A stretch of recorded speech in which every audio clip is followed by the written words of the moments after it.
और अब अगली खबर, इंदौर की लसूड़िया थाना पुलिस को बिहार पुलिस की तरफ से 50,000 रुपए का इनाम मिला है।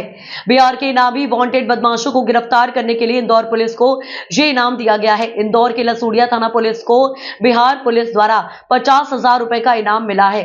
ये इनाम उन्होंने बिहार के वांटेड अपराधी भूपेंद्र सिंह खारवा को गिरफ्तार करने के लिए प्राप्त किया है। भूपेंद्र सिंह खारवा को लसूड़िया पुलिस ने हथियार के साथ गिरफ्तार किया था। इसके अलावा भूपेंद्र के साथ 2 और आरोपी भी गिरफ्तार हुए थे, जिसमें बताया जा रहा है कि भूपेंद्र सिंह खारवा का संबंध लॉरेंस बिश्नोई गैंग से है, जो एक कुख्यात अपराधी गिरोह है। भूपेंद्र पर कई गंभीर आरोप हैं और उसकी गिरफ्तारी बिहार पुलिस के लिए बड़ी सफलता मानी जा रही है। लसूड़िया पुलिस की कार्रवाई से न केवल इंदौर बल्कि बिहार पुलिस को भी बड़ी राहत मिली है। लॉरेंस बिश्नोई गैंग के तंग आरोपी पकड़े थे उन्होंने। ये आपको ध्यान ही है कि लगभग 2 महीने पहले ये पकड़े गए थे आरोपी, जिसमें कि बिहार पुलिस की तरफ से उन पे इनाम उद्घोषित था। तो उन्होंने वो इनाम की राशि हमारे जो अधिकारी कर्मचारी टीम में सम्मिलित थे, जिन्होंने ये कार्रवाई की थी लसूड़िया थाने के, उनको पुरस्कृत किया है। सर, कल एक दुखद घटना मच गया है। ब्लॉक मेडिकल ऑफिसर वर्मा जी ने बताया कि एसडीएम कुक्षी के मार्गदर्शन में स्वास्थ्य विभाग की टीम के द्वारा समिति गठित कर कार्रवाई की गई है, जिसमें 2 बंगाली डॉक्टर के यहां क्लिनिक सील कर पंचनामा बनाया गया है। आगे की कार्रवाई के लिए जांच में लिया गया है। कार्रवाई में एसडीएम साहब के साथ प्रमुख रूप से सीबीएमओ वर्मा जी, नायब तहसीलदार कुक्षी, मेडिकल ऑफिसर टांडा नितिन श्रीवास्तव, स्वास्थ्य विभाग से रंजन जी एवं पुलिस प्रशासन टांडा के द्वारा सामूहिक रूप से कार्रवाई की गई है। कार्रवाई की खबर खेलते ही कई बंगाली डॉक्टर ने अपने क्लिनिक बंद कर चले गए। एसडीएम साहब ने बताया कि इस तरह की कार्रवाई आगे भी जारी रहेगी। सर, आज क्या कार्रवाई रही आपके द्वारा? आज एसडीएम और तहसीलदार महोदय के साथ में हमारी पूरी स्वास्थ्य विभाग की टीम के द्वारा झोला छाप डॉक्टरों के ऊपर कार्रवाई की गई। इसमें से दो झोल की गई, जिनमें नाम अनंत विश्वास और निरूपण 2 हैं। इनके अनंत विश्वास की तो हमने पूरे मेडिसिन वगैरह उनकी डिग्री की जांच की और उसके बाद उनका क्लिनिक को सील कर दिया गया और आज दिन कार्रवाई एसडीएम महोदय के निर्देशानुसार की जाएगी। और इनकी खबर लगती शायद और बाकी लोग चले गए, तो अब समय समय पर ये कार्रवाई हमारे से जारी रहेगी। और जो गरीब लोगों से गलत उनका ट्रीटमेंट करके और पैसे वसूल रहे हैं, उनके खिलाफ शासन की तरफ से, कलेक्टर साहब की तरफ से निर्देश कार्रवाई की जाएगी। सर, आपका नाम बताइए। Doctor R K. वर्मा, सीबीएमओ पारस।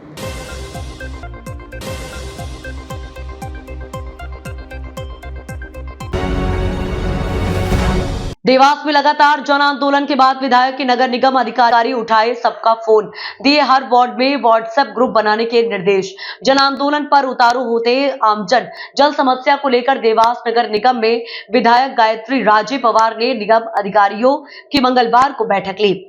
उन्होंने जल समस्या से निदान के लिए निगम अधिकारियों से चर्चा की। विधायक ने महत्वपूर्ण बिंदुओं को लेकर कहा, पानी हर जगह देने के लिए वैकल्पिक व्यवस्था की जा रही है। इसके लिए एक व्हाट्सएप ग्रुप बनाया जा रहा है, जिसमें अधिकारी और जनप्रतिनिधि जुड़कर समस्या का हल करेंगे। हर वार्ड में पानी को लेकर स्थिति जांचने के लिए निर्देश दिए गए।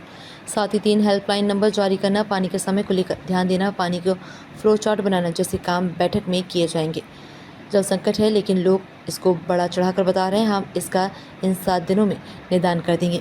विपक्ष मुद्दा बड़ा बना रहा है, इतना बड़ा मुद्दा नहीं है। बता दें कि लोग लगातार जन आंदोलन करते नजर आ रहे हैं। इस तरह की स्थिति को देखते हुए विधायक ने नगर निगम में अधिकारियों की बैठक ली और फोन नहीं उठाने को लेकर अधिकारियों को फटकार भी लगाई। जल समस्या से निपटने के लिए लगातार सोशल मीडिया पर जनप्रतिनिधियों को लोग फोन लगाकर पानी की समस्या से अवगत तो करवा रहे थे, लेकिन पानी की समस्या दिनों दिन बढ़ती जा रही है। ऐसे में लोग जन आंदोलन पर उतारू हो रहे हैं। अब देखना होगा कि इस बैठक में पानी की समस्या का निदान होता है या नहीं। राजन, आप बताइए, आप आज नगर निगम पहुंचे, क्या विषय है? और जल समस्या का भी एक विषय चल रहा है शहर में, उसी को लेकर के आप पहुंचे, क्या मामला है? देखिए, 2-3 विषय थे, पर जल समस्या सबसे प्रायोरिटी पे थी।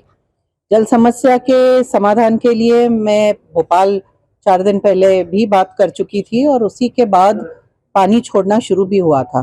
देखिए, जल समस्या इससे शुरू हुई थी कि भूतड़ी अमावस थी, स्नान होता है उज्जैन में, इसके लिए उज्जैन में पानी एक्स्ट्रा छोड़ना जरूरी था। तो पानी ज्यादा उज्जैन में छोड़ दिया और देवास का पानी उस टाइम रुक गया था। उसके कारण देवास में जो स्टोरेज होता है वो 3 मीटर नीचे हमारा चला गया। तो 3 मीटर नीचे जाने से अब जो पानी खींच के हम दे रहे हैं वो गंदा भी आ रहा है और हमारे पास स्टोरेज का पानी भी कम हो गया है। तो इसके लिए हमने सुधार करने की कोशिश की। मैंने भोपाल में बात की थी 4-5 दिन पहले और तब से पानी शुरू हो गया है आना, पर कहीं ना कहीं बिजली की भी प्रॉब्लम आई है और 2-1 बार बिजली बंद होने के कारण 6-6 घंटे पानी रुक जाता है, क्योंकि वापस से मोटर शुरू होती है और पानी आना शुरू होता है। मुझे बताया गया कि 6 घंटे का गैप हो जाता है। हमें कम से कम 12 से 16 घंटे कंटिन्यूस पंपिंग पानी का लगेगा, तब जाके हमारी पूर्ति हो पाएगी। पानी भरपूर है, चिंता की कोई बात नहीं है। थोड़ी सी ये व्यवस्था में गड़बड़ होने के कारण ये हुआ है, जहां तक मुझे समझ में आया है, पर जहां गड़बड़ हुई है उसको ठीक करने की बात को लेकर मैंने आज बैठक रखी थी कि इसका सुधार क्या होगा, इसका सॉल्यूशन क्या है, मेरे को वो प्राथमिकता थी। और सुधार होगा? देखिए, पानी आना शुरू हो गया है, हमें थोड़ा सा पानी का लेवल और बढ़ने के लिए जरूरत है।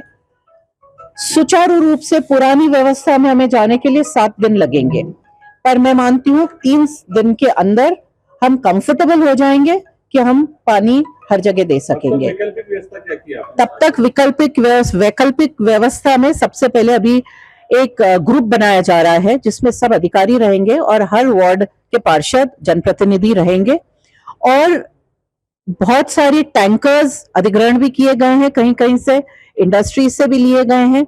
अभी सबकी गिनती करके हमने काउंट किया और 15 नगर निगम के ऐसे बोरिंग जो बहुत पानी है जिनमें पर मोटर्स नहीं थी, उनमें मोटर डाल के चालू किया गया है और पानी टैंकरों के माध्यम से वार्डों में तुरंत पहुंचाया जाएगा। ये काम शुरू भी हो गया है और इसको और बेहतर करने के लिए बड़े टैंकर्स हम इंडस्ट्रियल एरिया से मांग कर ले रहे हैं। और अभी जैसे मेरे साथ राजेंद्र ठाकुर बैठे हुए हैं, उन्होंने बताया कि 2 बोरिंग उनके इसमें चालू हो गए हैं और 2 बोरिंग पर 3 टैंकर्स चालू होने से उनके 3 वार्डों में 7, 8 और 9 वार्ड में एक साथ पानी चालू हो जाएगा वितरित। मैं मानती हूँ दिक्कत होगी अभी थोड़ी, पर बेहतर से बेहतर व्यवस्थाएं, वैकल्पिक व्यवस्थाएं हम दे सके, उसका पूरा प्रयास किया जा रहा है।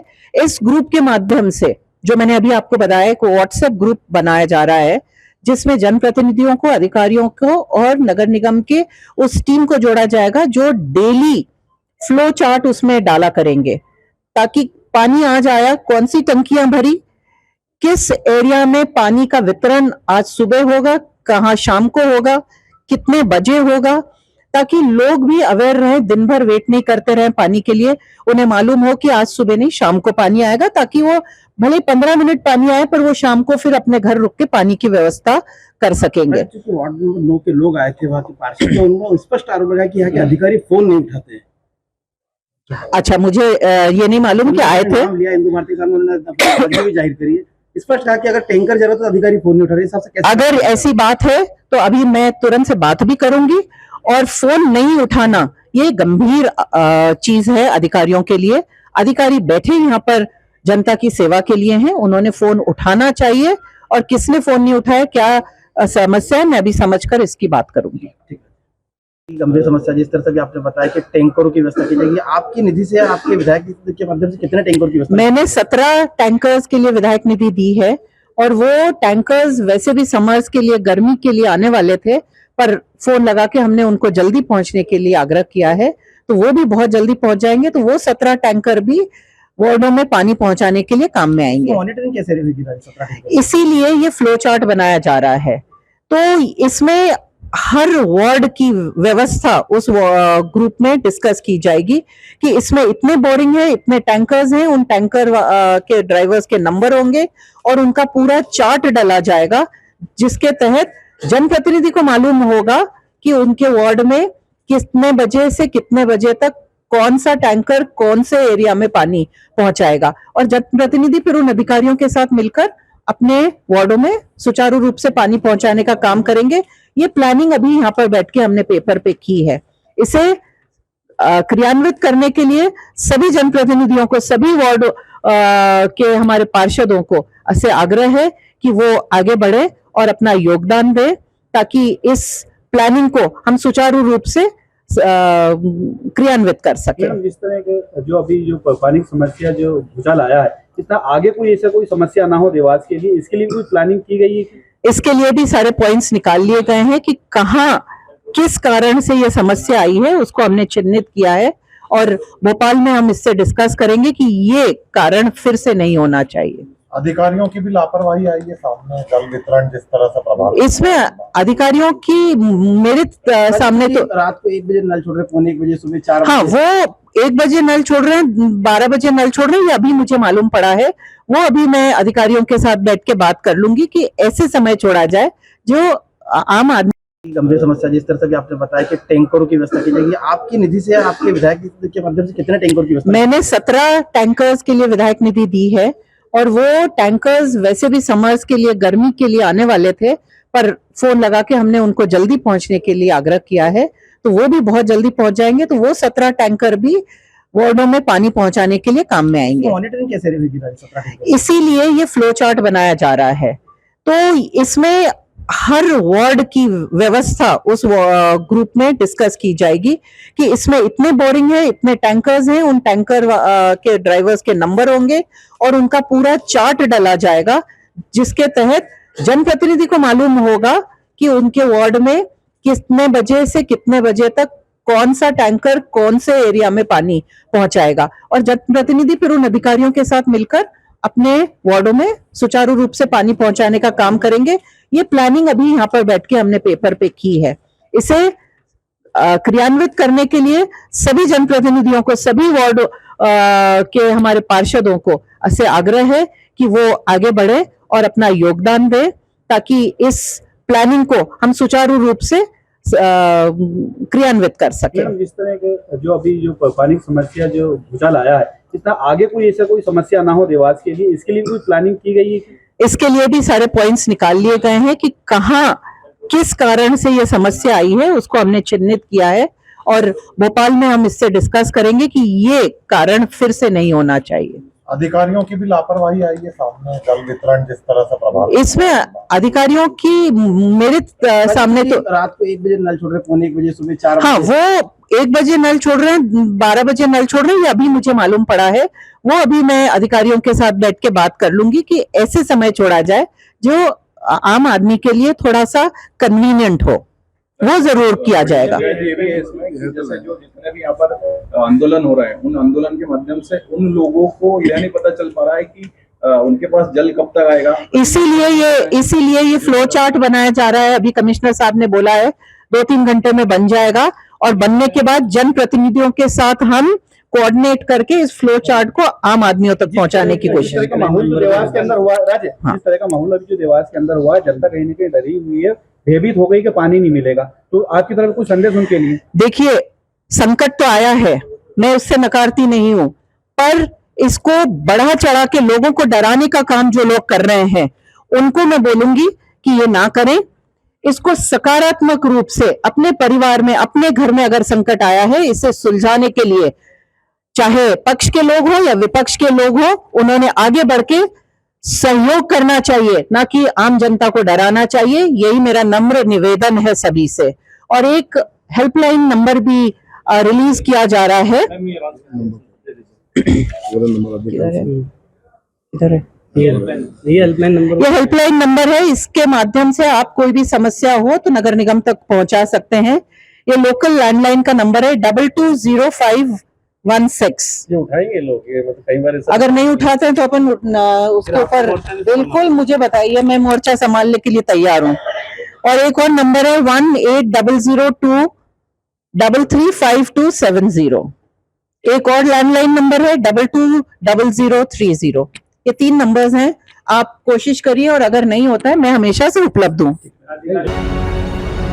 राजस्थान की राजधानी जयपुर में मंगलवार सुबह एक दिल दहला देने वाली घटना सामने आई, जहां एक तेज रफ्तार कार ने सड़क किनारे खड़े और पैदल चल रहे 10 लोगों को कुचल दिया। इस भीषण हादसे में 3 लोगों की मौके पर ही मौत हो गई, जबकि 7 अन्य गंभीर रूप से घायल हो गए। घटना शास्त्री नगर थाना क्षेत्र के जा रहा है। पूरे मामले में बीजेपी के विधायक बाल मुकुंद आचार्य प्रदर्शनकारियों और सरकार के बीच एक सेतु का काम कर रहे हैं।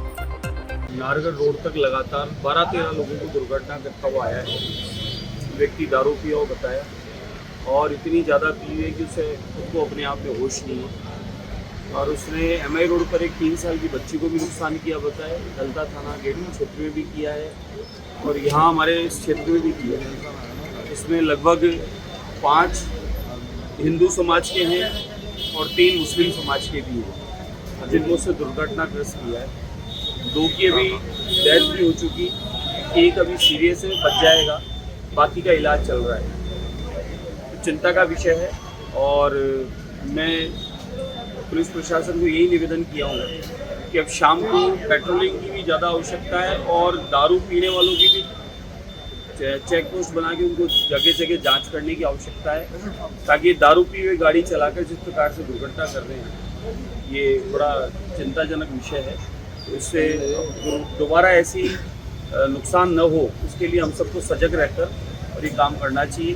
तो मैं निवेदन करूँगा इन पीने वालों से भी कि आप दारू पिए घर बैठकर, जब आपको दारू पचती नहीं है तो आप पीते क्यों और पीकर इस प्रकार की दुर्घटना करके आप रोड पर कितनों के घर और जीवन बर्बाद करने का आप लोग काम कर रहे हैं। आज जिनके परिवारजन गए उनका जी जानता है कि वो लोग किस प्रकार से उस दुख को झेल रहे हैं, तो हम सब उनके साथ हैं, उन परिवार के साथ हैं जिनके साथ में नुकसान हुआ है। लेकिन अब पुलिस अपनी पूरे शहर में इस प्रकार की नाकाबंदी करके शाम से ही शुरुआत कर देगी।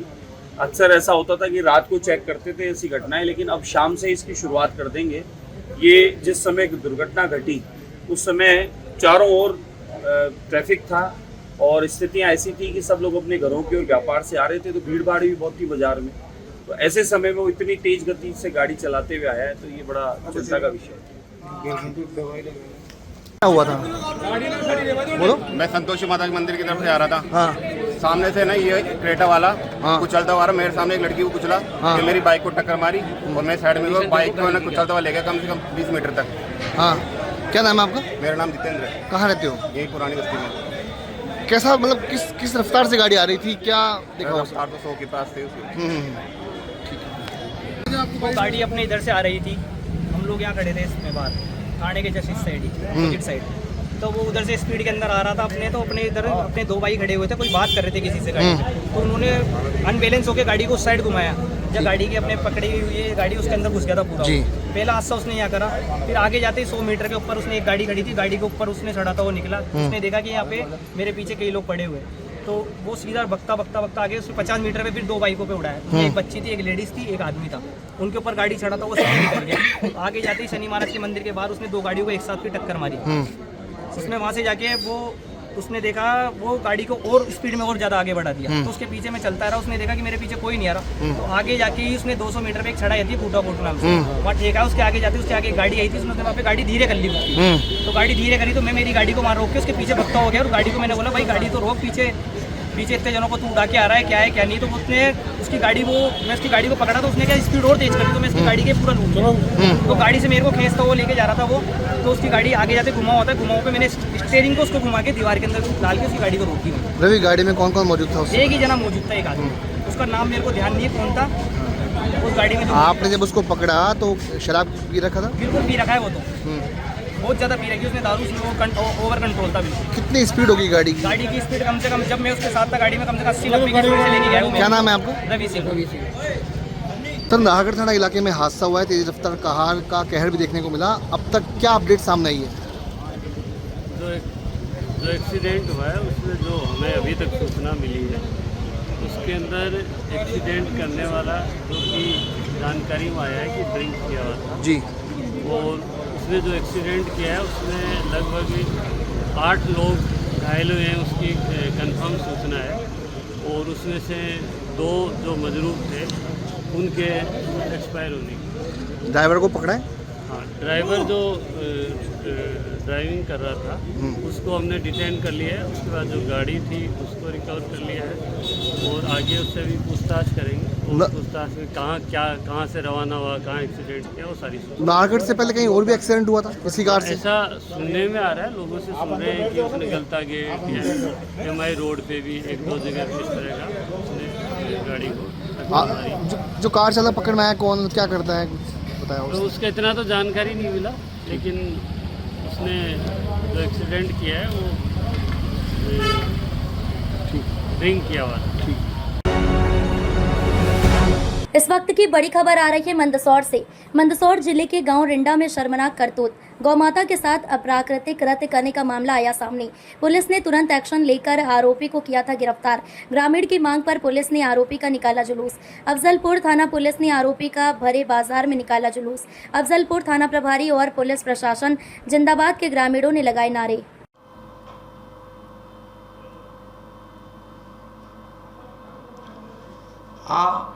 आज कुछ ग्रामीणों ने ग्राम रिंडा से आकर पुलिस को सूचना दी कि 2 अप्रैल के दिन रात्रि में 11:30 बजे गांव के ही द्वारका पिता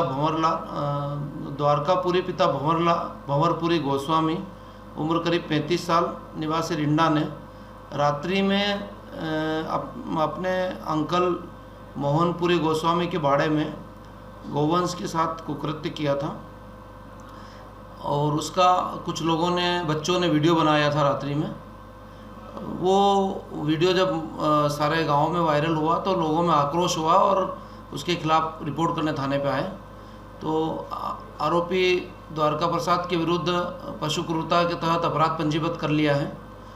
चूँकि आक्रोशित नागरिकों ने काफ़ी भीड़ इकट्ठा करके रोष प्रकट किया, इसलिए शांति व्यवस्था कायम करने के लिए उसको धारा 151 के अंतर्गत गिरफ्तार करके न्यायालय पेश किया है। ग्रामीणों ने जुलूस की भी मांग करी थी। ग्रामीण ये चाह रहे थे कि इससे पूछा जाए कि इसने कहाँ पर घटना की, तो उस घटना स्थल की तस्दीक के लिए उसको हम ले गए थे और गाड़ी में बिठाकर, चूँकि वो चाह रहे थे कि इसको गांव में लोगों के सामने इसका चेहरा आए कि ये गांव में अड़ीबाजी करता है, आदतन इस टाइप का है।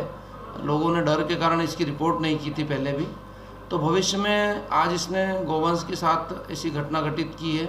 भविष्य में किसी बहन बेटी के साथ भी ऐसी घटना की संभावना हो सकती है।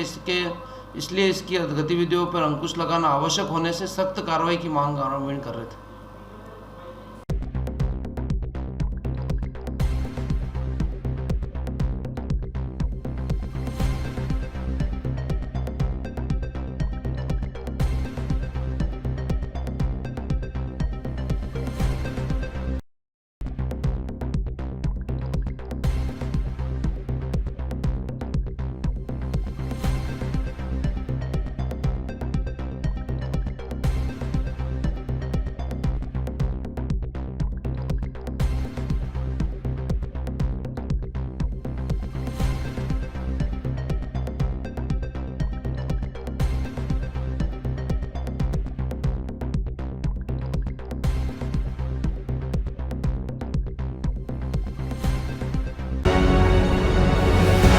नाइजीरियन देश के नागरिक के पास से 23 किलो मैफुडीन नामक ड्रग्स व 50 ग्राम कोकीन बसई क्राइम ब्रांच ने किया जब्त, जिसकी अंतर्राष्ट्रीय बाजार में कीमत 11 करोड़ 60 लाख रुपए है।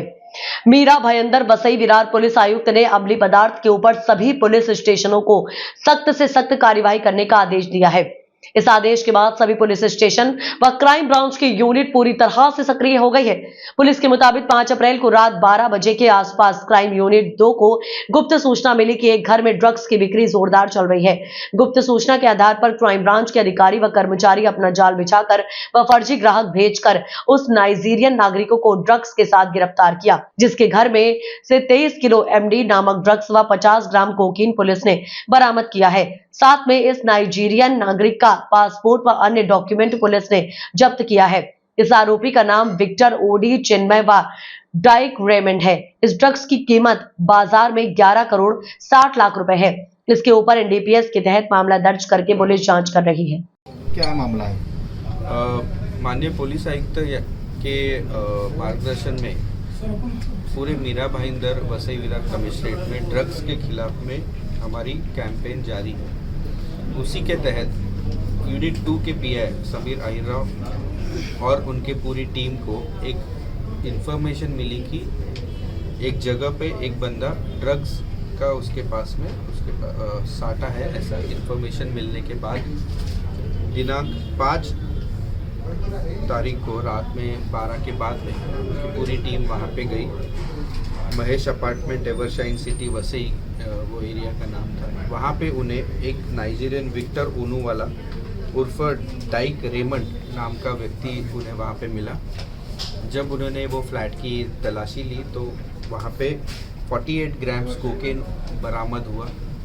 साथ ही जब पूछताछ की तो उसके पास में वहाँ पे 4th फ्लोर का जो एक फ्लैट था उसकी भी चाबी उसके पास से मिली। जब 4th फ्लोर के फ्लैट में भी हमने पूरे उसकी वहाँ पे छानबीन की तो हमें वहाँ पे 22 kg 865 ग्राम MD पाउडर हमें वहाँ पे बरामद की हमने, और साथ ही उसको बनाने के लिए जो केमिकल्स लगते हैं वो भी हमने वहाँ से हमने जब्त किए। कुल मिला के हमने 11 करोड़ 58 लाख के ड्रग्स हमने जब्त किए हैं। साथ ही जो आरोपी था विक्टर ओनू वाला उसको भी हमने अरेस्ट किया है। इस घटना को लेके हमने CR number 279/2025 Waliv police station में NDPS एक्ट के तहत गुना दर्ज किया है।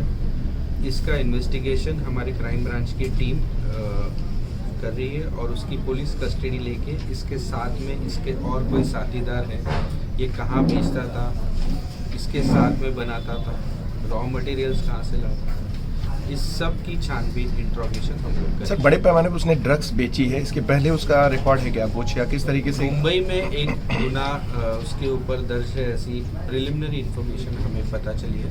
अभी इंट्रोगेशन में उसके ऊपर और कहाँ पे ऑफेंसेस रजिस्टर्ड है, क्या करता था, उसका पूरा बैकग्राउंड, ये सब चीज़ें हम लोग पता करने की कोशिश करें। कुछ सीरियल्स और बॉलीवुड में भी काम किया हुआ बंदा है। विक्टर्स के बारे में मुझे अभी मैं नहीं बता सकता, इंट्रोगेशन के बाद पता चलेगा। इतनी बड़ी अमली पदार्थ जब्त किया तो इसका मतलब ये है कि रैकेट चल रहा है कि नाइजीरिया से इंटरनेशनल बात हो सकता है? वो अभी इंट्रोगेशन में ही पता चलेगा। अभी इस वक्त में मैं अभी कुछ बोलना सही नहीं है। सर, आरोपी वसई विरार में सर कितने दिनों से रहे कि इस घटने को अंजाम दे रहा है? ये यहाँ पे तो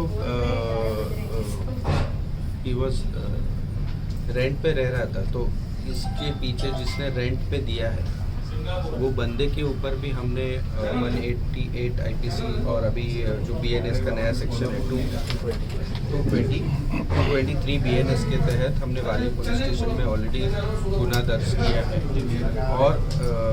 और भी जिन्होंने इसको घर दिया या इनका किसी का इसमें रोल है नहीं है, इसकी छानबीन भी हम लोग इंट्रोगेशन में जरूर। सर, तुलीन पुलिस स्टेशन और वसई और आसपास के इलाकों में सबसे ज़्यादा नाइजीरियंस और सबसे ज़्यादा इस केस में नाइजीरियंस ही पकड़े जा रहे हैं, तो उसके लिए कोई मुहिम ड्राइव चला रहे हैं आप? इसलिए तो हमने काफ़ी आप देखोगे कि तो पिछले 2 साल से कंटिन्यूसली ड्रग्स के खिलाफ में हमारी मुहिम है, और जब कभी इंफॉर्मेशन हमें मिलती है तो हम लोग सख्त कार्रवाई करते हैं, गुना रजिस्टर करते हैं, छापे मारते हैं। साथ ही लोगों का जो कॉलेज के युवक हैं उनका भी हम लोग काफ़ी सारे कैंपेन्स लेते हैं फॉर ड्रग अब्यूज़ और उस चीज़ों के लिए। तो पूरा हमारा फोकस एंटी ड्रग्स ऑपरेशंस और कैंपेन्स के लिए कंटिन्यूसली हमारा जारी है। सर जी, वसीयतदारों का ड्रग का बन गया, ऐसा बोल सकते हैं सर?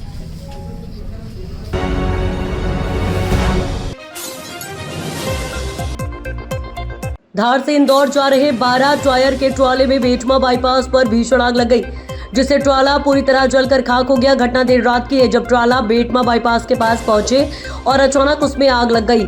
आग की लपटें इतनी तेज थी कि ट्रॉला मिनटों में जलकर राख हो गया। इस ट्रॉले में धार के एक व्यापारी का सोयाबीन का माल लदा हुआ था, जो पूरी तरह से जलकर नष्ट हो गया।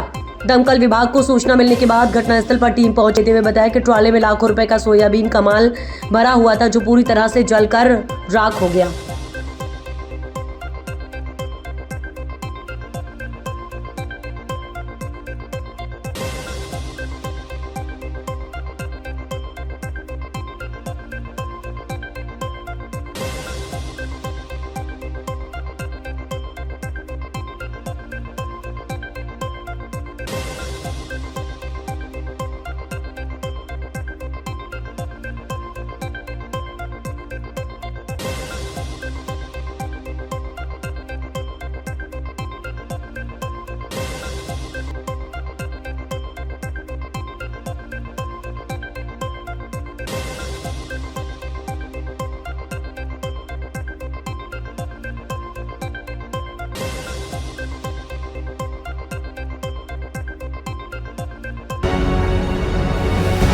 गोठड़ा वाली माता की भविष्यवाणी, गौ माता और बेटी बचाने का संदेश, फसलें रहेंगी लाभकारी, राजनीति में हलचल लेकिन नहीं बदलेगा राजा, चिलचिलाती धूप में उमड़ा श्रद्धालुओं का सैलाब, माताजी ने दी मौसम, कृषि और समाज को लेकर महत्वपूर्ण चेतावनी। चैत्र नवरात्रि की 9वीं पर गोठड़ा माता मंदिर में आयोजित भविष्यवाणी कार्यक्रम में श्री महिषासुर मर्दिनी गोठड़ा माताजी ने लगभग 16 मिनट तक देश, समाज, राजनीति, मौसम और कृषि से जुड़ी अनेक घटनाओं की भविष्यवाणी की। भविष्यवाणी सुनने के लिए न केवल मध्य प्रदेश बल्कि अन्य राज्यों से भी हजारों श्रद्धालु मलेनी नदी के तट पर जुटे। चिलचिलाती धूप के बावजूद लोग घंटों डटे रहे।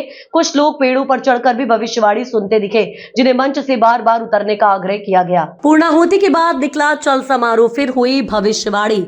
मंदिर में पंडित कपिल पौराणिक के आचार्यत्व में चल रहे पंचकुंडीय 7 दिवसीय यज्ञ की पूर्णाहुति सोमवार को संपन्न हुई। इसके पश्चात दोपहर 1:30 बजे वाड़ी का चल समारोह मंदिर से नदी तट तक निकाला गया।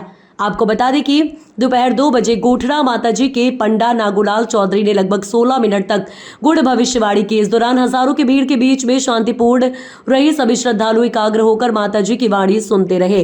भविष्यवाणी के मुख्य बिंदु, गर्मी भीषण रहेगी जिससे वाहन भी जल सकते हैं, राजनीति में उथल पुथल होगी मगर राजा नहीं बदलेगा, दंगे व दुर्घटनाएं बढ़ेंगी, वैशाख में बारिश के साथ तेज हवाएं चलेंगी, जबकि आषाढ़ में आंधी तूफान से जन धन की हानि होगी। बारिश जल्दी आएगी लेकिन प्रारंभिक बोवनी से बचने की सलाह दी गई। खंड वर्षा के कारण 2 बार बोवनी करनी पड़ेगी। मार्गशीर्ष व पौष माह में भूकंप के झटके आने की संभावना। कृषि से संबंधित भविष्यवाणियां, लहसुन, प्याज, मटर, चना, टमाटर, मिर्ची आदि फसलों के भाव अच्छे रहेंगे। लाल व काले रंग की फसलें लाभदायक रहेंगी। सोने में तेजी जबकि चांदी सामान्य रहेगी। फसल उत्पादन अच्छा रहेगा लेकिन सूखा भी कुछ क्षेत्रों में देखने को मिलेगा। खेती बाड़ी के लिए मुहूर्त और सावधानियां, पहली बोवनी आषाढ़ के एकम से अष्टमी तक, दूसरी बोवनी उतरते आषाढ़ से बैठता सावन के 9 दिन तक। जुताई का मुहूर्त 13 गुरुवार दोपहर 3 से 6 बजे के बीच। ट्रैक्टर से जुताई से बचे, हाथ में शुभ मुहूर्त करें। जमीन माता की पूजा करें, तिलक लगाकर खेत में प्रवेश करें। गौ और बेटी की रक्षा का भी संदेश। माताजी ने अपनी भविष्यवाणी में समाज से गौ माता की रक्षा एवं बेटी बचाने की अपील करते हुए कहा कि ये युग का धर्म है, ऐसे में संवेदनशील जिम्मेदारियां निभाना आवश्यक है। राजनीतिक प्रतिनिधित्व रहा सीमित। हर वर्ष बड़ी संख्या में राजनेता इस भविष्यवाणी आयोजन में भाग लेते हैं, लेकिन इस बार केवल क्षेत्रीय विधायक तेज बहादुर सिंह चौहान ही उपस्थित रहे। चुनाव न होने की स्थिति में नेताओं की रुचि कम देखी गई। भविष्यवाणी की अवधि कम रही, लोगों में निराशा। जहां पूर्व वर्षों में माताजी की भविष्यवाणी लगभग आधा घंटा चलती थी, वहीं इस बार केवल 16 मिनट में ही समाप्त हो गई, जिससे श्रद्धालु में थोड़ी निराशा भी देखी गई। आधा आषाढ़ एकम से लगे ना आठम तक वावणी ठीक है वह, और आखिरी वावणी उत्तर तो आषाढ़ में बेहता सावन 9 तक जाता रही वावणी 4 खूण सौदा भवन में वेगा। और क्या क्या था लोगों ने पानी पिया नहीं, साल में नहीं मिलेगा, कोरू रहेगा क्या क्या, और हगरत वर्षा होएगा तो थोड़ी सी समस्या हल होगा तो ठीक रहेगा। और मावटा हाथ है, आधा काती और मावटू है, उतरता काती में है, बेहता अगण में भी है, आधा अगणों मावटू है। माह में ओलावृष्टि वेगा, पोष में भी वेगा। और दांत 3 है, एक आधा पोष रो है, एक उतरता पोष रो है और एक बेहता माह रो है। और माह में ओलावृष्टि वेगा क्या क्या, और हते हरा होएगा। हाँ, पर यह हवा तूफान भी नुकसान करेगा तुम्हारे, तो महावीर हवन कराना जरूरी है। और बीमारी ज्यादा है इनके, और हते हरा होएगा।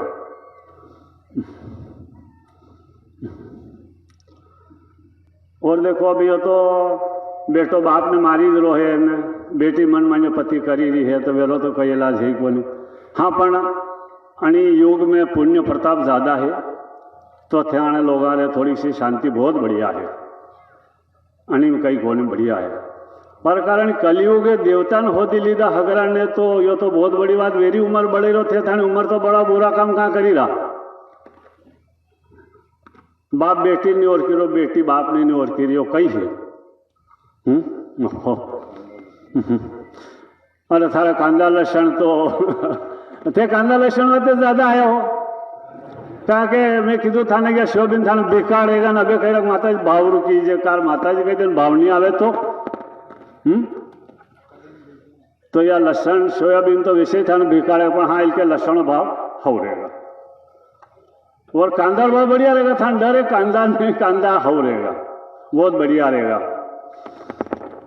और सोयाबीन में इल्ली पड़ेगा और इल्ली रो प्रकोप ज़्यादा रहेगा। सोयाबीन भाव तो मुँह कई तरीके मुँह कई दूर नहीं आवे तो हाँ पण ठीक है थोड़ा घणो बढ़ी जाएगा ज़्यादा नहीं बढ़ेगा थे कई दो मान तो 20 पयाईगा समागम तो खूब पड़ी। इंदौर क्राइम ब्रांच ने एक ऐसे आरोपी को गिरफ्तार करने में सफलता हासिल की है जो YouTube देखकर नौकरी दिलाने के नाम पर स्टूडेंट्स के साथ ठगी की वारदात को अंजाम दिया करता था। दरअसल इन दिनों ठगी की वारदात को अंजाम देने वाले ठगी करने के नए नए तरीके अपना रहे हैं। वह इंदौर क्राइम ब्रांच को कुछ स्टूडेंट्स ने शिकायत की थी कि देवास के रहने वाला शुभम लौवंसी नौकरी दिलाने के नाम पर अकाउंट से पैसे निकालकर धोखाधड़ी की है। वहीं पूरे मामले में डीसीपी राजेश त्रिपाठी ने बताया कि जब आरोपी शुभम से पूछताछ की गई तो आरोपी ने बताया कि पहले तो नौकरी दिलवाने के नाम पर स्टूडेंट से संपर्क कर पहले 1 रुपये अकाउंट में डलवा लेता था, जिससे ये जानकारी लग जाती थी कि स्टूडेंट के अकाउंट में पैसे हैं कि नहीं। इसी के साथ पैसे ट्रांसफर के दौरान आरोपी द्वारा वीडियो बना लिया जाता था। वीडियो से पिन को डिटेक्ट कर स्टूडेंट से फॉर्म भरवाने का बोलकर स्टूडेंट के मोबाइल से ही पैसे निकाल लिया करता था। वहीं पुलिस द्वारा पूछताछ में आरोपी ने बताया कि ठगी वारदात करने का तरीका यूट्यूब पर वीडियो देखने के बाद ठगी का तरीका अपनाया। सिक्योरिटी गार्ड, गार्डनर और छोटी मोटी नौकरी के नाम पर कई स्टूडेंट्स के साथ हज़ारों रुपए की धोखाधड़ी की घटना को अंजाम दे चुका है। वहीं आरोपी शुभम द्वारा मोबाइल पर 250 लोगों का एक ग्रुप भी बना रखा था, जिसमें व्हाट्सएप ग्रुप पर पोस्ट भी डाल रखी थी कि किसी को नौकरी चाहिए तो मुझसे संपर्क करें। आरोपी शुभम का ही एक मकसद था कि उससे ऐसे लोग जुड़े जो कि ज़्यादा पढ़े लिखे ना हो, जिससे उन्हों को आसानी से ठगा जा सके।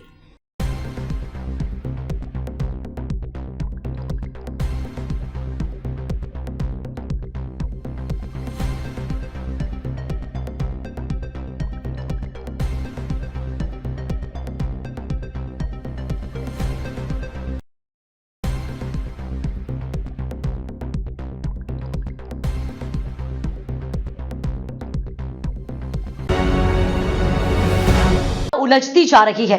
अयोध्या के रामनगरी होमगार्ड कटरा चौकी में तैनात विंध्याचल मिश्रा पुत्र विजय कुमार मिश्रा निवासी पूरे पंडित मौजा इच्छोई थाना खंडासा होमगार्ड की मौत का मामला। मृतक के पिता का कहना है अयोध्या कटरा चौकी की पुलिस व क्षेत्राधिकारी आशुतोष तिवारी से उठा विश्वास। मृतक के पिता का कहना है कि घटना के समय मेरी मनोस्थिति ठीक नहीं थी, मुझे प्रार्थना पत्र लिखवा लिया गया।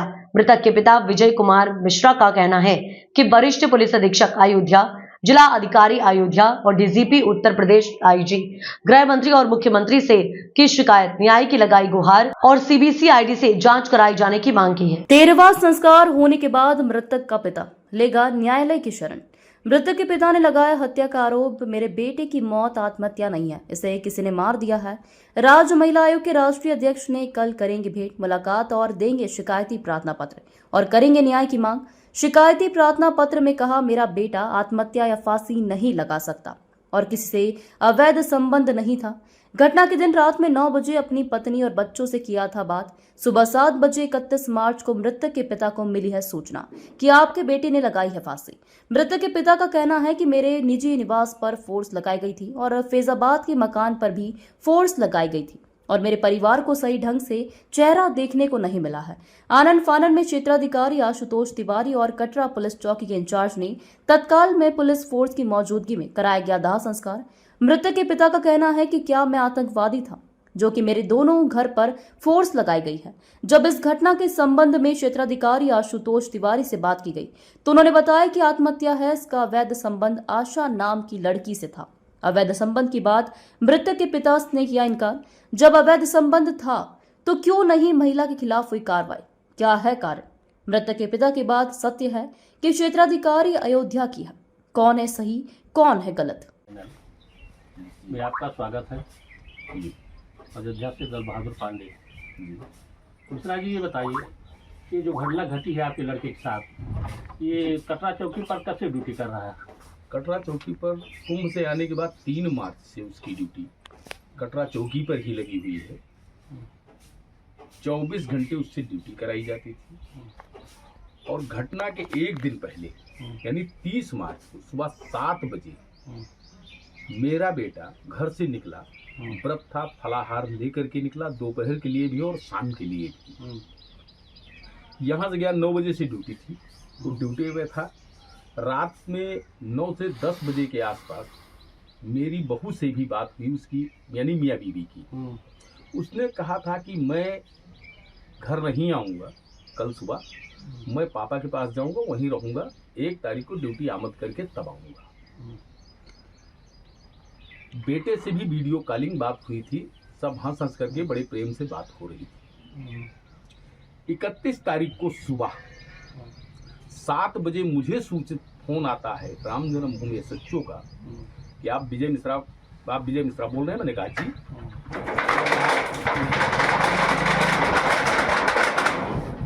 जब आपको सूचना मिली जी, तो उस कंडीशन में आप वहाँ पहुँचे, तो उस कंडीशन में क्या दिखाई पड़ा कि वो खिड़की का दरवाजा टूटा था कि या दरवाजा खोल रहे थे?